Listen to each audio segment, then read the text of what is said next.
Kawhi got the ball. 10 seconds.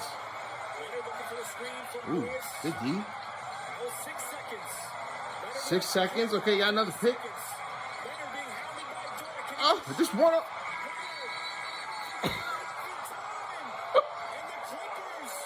Bro. The Thunder?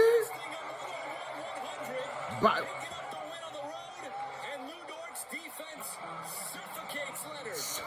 and how about Lou Dort making the play the entire time defensively? Yo, like real talk, OKC, you know what's the crazy thing about this?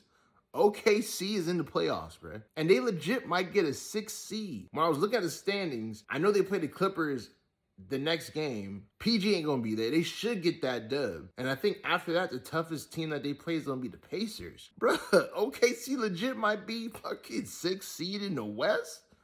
I'm down to see some young OKC. And they number one, they top draft pick hasn't even played all season, man. Go figure.